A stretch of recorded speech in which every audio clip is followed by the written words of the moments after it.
Olá, você já se perguntou para que estudar sobre a cognição humana? Pois é, na aula de hoje você está convidada a mergulhar nos fundamentos da cognição humana. Por que é possível estudar cognição? Como é possível estudar e para que estudar cognição humana? Vem comigo nessa viagem, Fundamentos da Cognição Humana.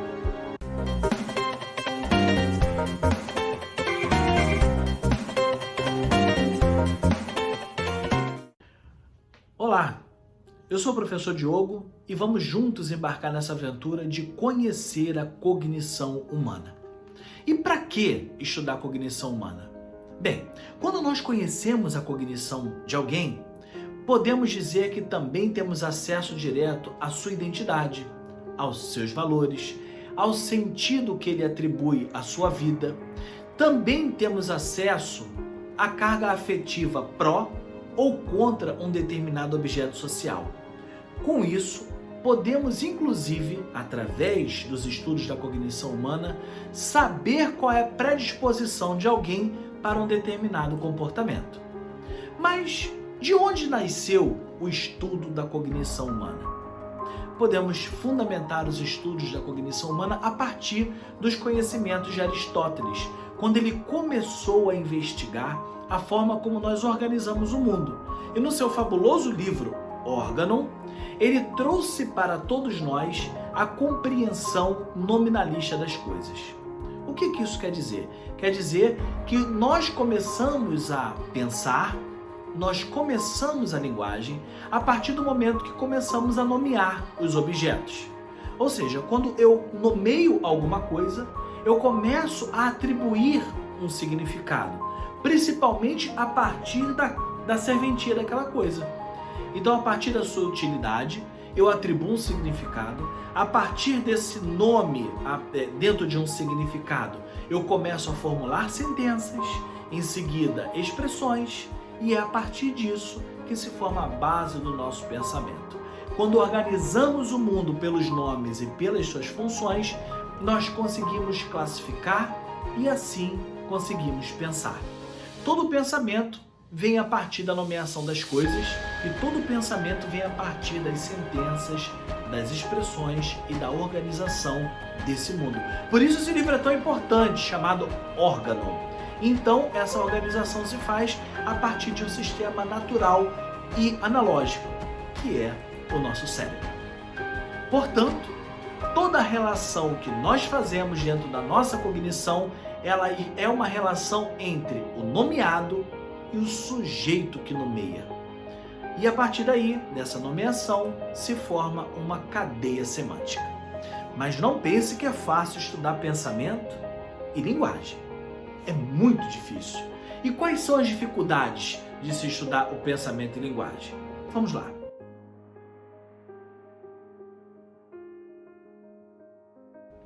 Primeira dificuldade: o pensamento e a linguagem não são objetos naturais. O que isso quer dizer? Isso quer dizer que pensamento e linguagem não nasceram com o ser humano.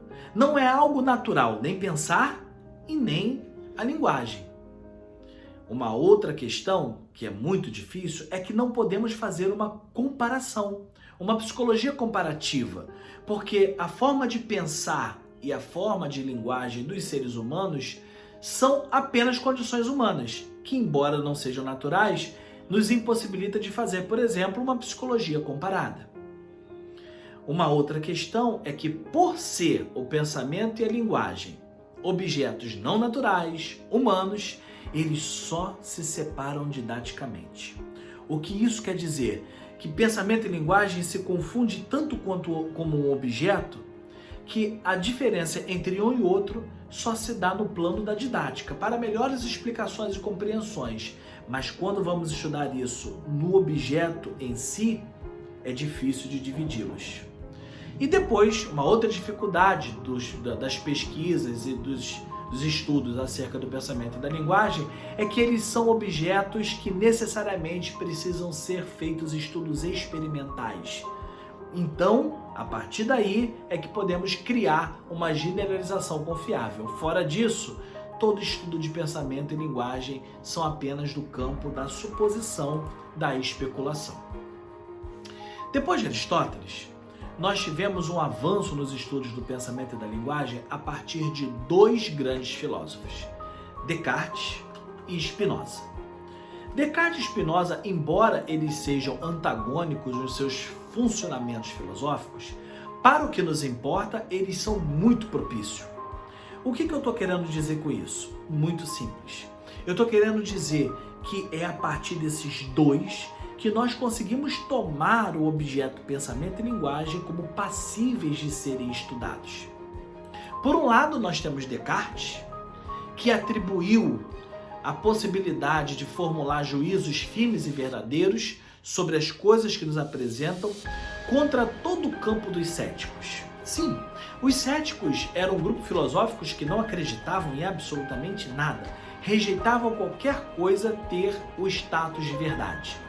Descartes já traz, a partir da suposição do bom senso ser algo compartilhado igualmente para todos, uma forma de continuidade da razão a fim de que pudéssemos construir juízos firmes em nosso espírito. Dessa maneira, Descartes conseguiu, pela dúvida contra os céticos, a possibilidade de confirmar a viabilidade do pensamento. Porque se eu duvido, logo eu penso. E se eu penso alguma coisa diferente de você, que me levou à dúvida, é porque eu não sou o seu pensamento.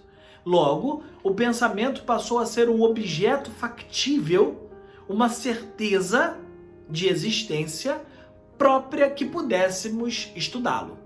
Então, o pensar que alguém está pensando é possível a partir dos axiomas natureza e mente de Descartes. Uma outra coisa importante para a gente poder destacar também é que sem a res extensa, ou seja, o mundo fora, não poderíamos estabelecer uma res cogitans, ou seja, um mundo de pensamento, de acordo com a teoria cartesiana. Então, eu só consigo entender melhor a res extensa por causa do res cogitans. E a res cogitans só existe por causa da res extensa. Não diferente, para o nosso estudo, nós temos o segundo filósofo Spinoza, que com a sua difícil interpretação da res extensa como sendo divina, também diz que somos profundamente impactados pela existência externa e eu só consigo entender a existência externa a partir do momento que eu tenho a existência interna. Foram esses dois filósofos que nos permitiram dizer que sim, existe um mundo interno, sim, esse mundo interno impacta no entendimento do mundo externo e sim, o mundo externo só me é permitido entender se eu tenho um mundo interno. Fazendo uma breve volta ao caminho de Aristóteles, nós também conseguimos entender a velha máxima empírica da árvore que cai na floresta. Sim, uma árvore caiu na floresta e ninguém viu, não tinha ninguém perto. A árvore de fato caiu?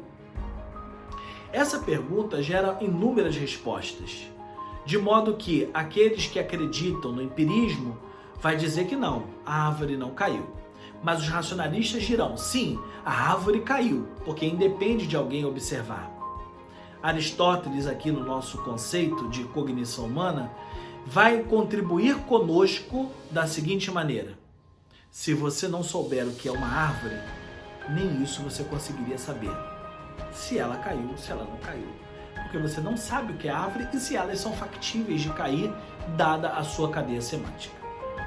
Bem, depois dessa viagem com os filósofos, nós vamos cair nos primeiros estudos da cognição humana em psicologia, através da Troika Russa. E aqui eu quero destacar para vocês os pensamentos estudados pelo Leontiev, Vygotsky e Luria.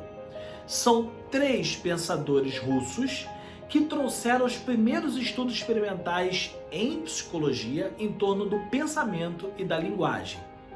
E eles chegaram a conclusões que são muito importantes para o nosso entendimento da cognição humana. O primeiro foi o retorno a conclusão de que o pensamento e a linguagem não são movimentos da vida interior ou do espírito ou resultado de uma evolução natural. O pensamento e a linguagem têm origem na sociedade e ele é alicerçado e se desenvolve de acordo com a sociedade.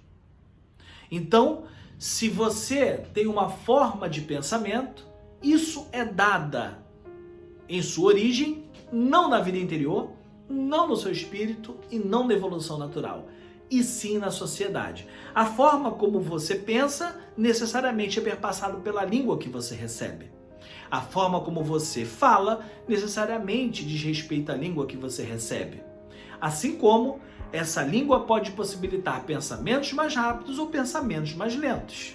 Como, por exemplo, o fato de você contar de modo arábico, ou seja, de 0 a 9, possibilita uma determinada velocidade de pensamento e de contas, é claro, bem diferente daqueles que só possuem 3 algarismos para contar tudo, como numa tribo estudada aqui no Brasil, que só conta 1, 2 e muitos. Eles certamente teriam dificuldades muito maior com contas complexas do que as pessoas que usam o sistema arábico.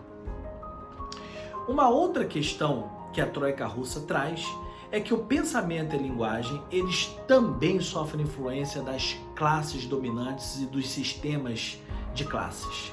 Ou seja, dependendo do sistema e da classe que você vive, isso vai impactar profundamente na forma como você estrutura o seu pensamento e no que lhe é possível pensar.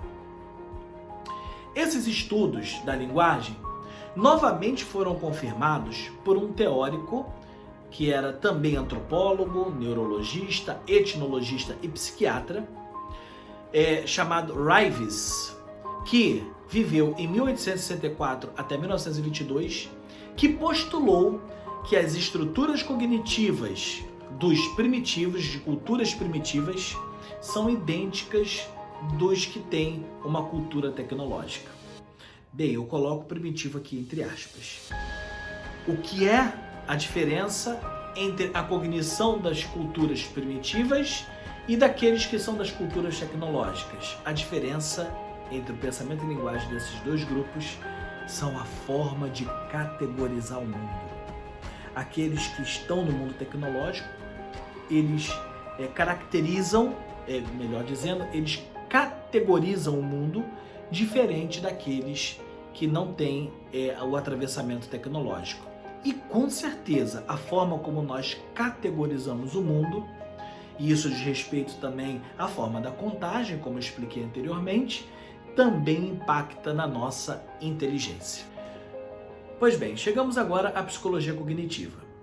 A psicologia cognitiva se interessa em estudar cientificamente a natureza humana pela técnica proposta por Wundt, da introspecção.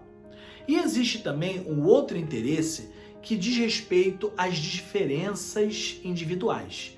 Então nós podemos estudar a psicologia cognitiva pelo campo do que nós temos em comum e também a partir do campo daquilo que nos faz diferentes.